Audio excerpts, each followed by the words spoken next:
अ, तो hello everyone. ये आज हमारे पास एक ऑप्टिक्स का क्वेश्चन है।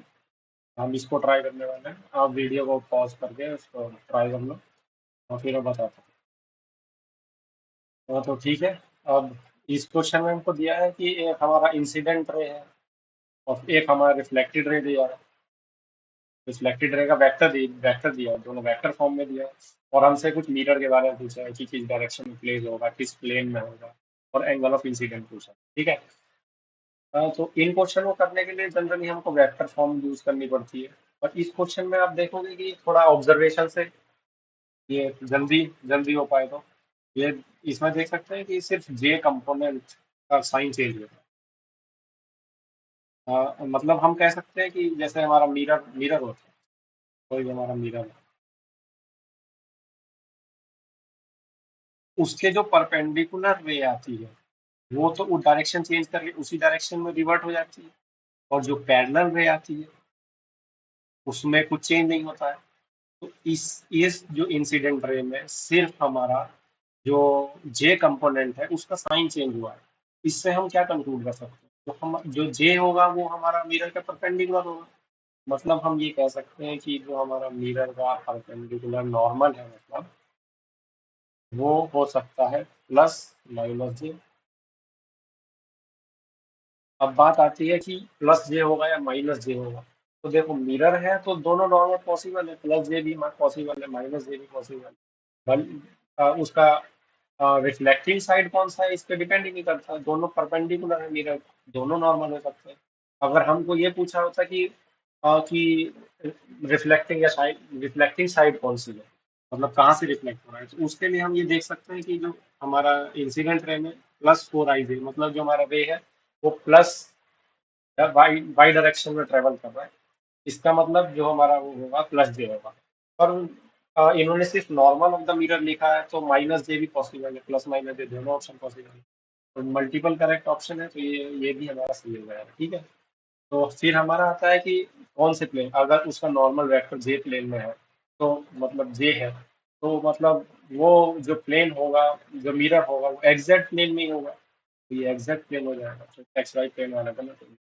फिर हमसे पूछा है कि इंसिडेंट एंगल कितना होगा, एंगल ऑफ इंसिडेंट कैसे निकालेंगे? एंगल ऑफ इंसिडेंट हमको इंसिडेंट वेक्टर पता है, तो हम लिख दें कॉस थीटा इंसिडेंट एंगल। दोनों वेक्टर हमको पता है। तो हमारा U I dot N vector, अगर हम इन दोनों का डॉट लेंगे यू आई, जो कि हमारा जे के साथ डॉट लेंगे यू आई को हम, तो हमारा आएगा फोर वेक्टर। ठीक है। तो यहाँ से हमारा थीटा आ जाएगा 37। तो ये क्वेश्चन हो गया। इसका आंसर आया हमारा बी, सी और डी। अब ये तो हमने थोड़ा ट्रिक लगा कर दिया कि इसमें हमको साफ साफ विजिबल था। अगर कोई जनरल क्वेश्चन आ जाए, मतलब उसमें दो वेक्टर दे दिए जाए, या ये हमें इंसिडेंट रे का वेक्टर दे दिया और मिरर का नॉर्मल वेक्टर दे दिया, रिफ्लेक्टेड पूछ लिया, ऐसा कुछ क्वेश्चन आ जाए तो हमको क्या पता होना चाहिए? ठीक है। अब ये हम कर लेते हैं थ्योरी में कि हमको क्या पता होना चाहिए। अब तो जो हमारा जो रिफ्लेक्टेड रे का जो फॉर्मूला कह सकते हैं कि हम लिखते हैं रिफ्लेक्टेड वेक्टर, जो होगा हमारा वो होगा इंसिडेंट वेक्टर यू आई और माइनस का two times U I dot N. ठीक है। तो ये हमारा रिफ्लेक्टेड रे का वेक्टर होगा। अब ये कहाँ से आया, ये कहाँ से आया, ये भी अच्छा क्वेश्चन है। ये ऐसा ही क्यों होगा? तो इस ये जानने के लिए अब मैं थोड़ा डिटेल में जा रहा हूँ। ठीक है। अगर अगर तुमको जल्दी हो तो इसको थोड़ा स्किप कर सकते हैं। मैं थोड़ा डिटेल में बता देता हूँ कि ऐसा ये कहाँ से आ रहा है। हाँ, तो हम जैसे हमारे पास इंसिडेंट हमारे पास एंगल था, तो मैंने बोला था कि मिरर के केस में कि जो परपेंडिकुलर होगा उसका डायरेक्शन चेंज हो जाएगा, और जो हमारा पैरेलल होगा मिरर के उसका कुछ चेंज नहीं होगा। ठीक है। यही हम मतलब जो हमारा इंसिडेंट वेक्टर है उसको डिकम्पोज करेंगे। एक मिरर के परपेंडिकुलर और एक मिरर के पैरेलल।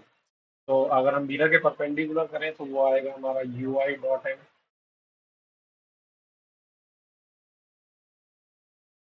ठीक है, प्लस, और जो हमारा मिरर के पैरेलल वाला वेक्टर आएगा वो आएगा यू आई माइनस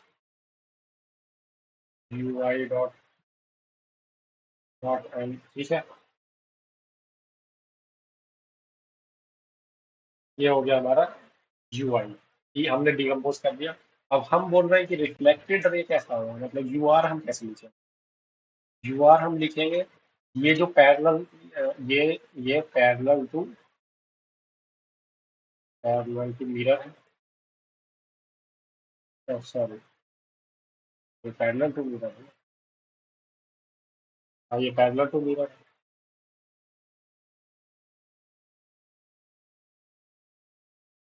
अब ये हमारा, तो हम इसको कैसे लिख सकते हैं, हम सिर्फ, हम क्या करेंगे कि जो हमारा परपेंडिकुलर है उसका साइन चेंज कर देंगे, तो इसका हम साइन चेंज कर देंगे यू आई डॉट एन, ठीक है। साइन चेंज करके एज इट इज लिख दिया, और ये इसमें पैरेलल में कुछ चेंज नहीं होगा, ठीक है, तो पैरेलल हमारा ऐसे ही U I U I dot N, ठीक है। तो अब हमारे, तो यहाँ से हमारे पास फॉर्मूला बन जाएगा U I U R is equal to U I, U R is equal to U I minus 2 times U I, जो हमारा ये फॉर्मूला था यू आई डॉट एन,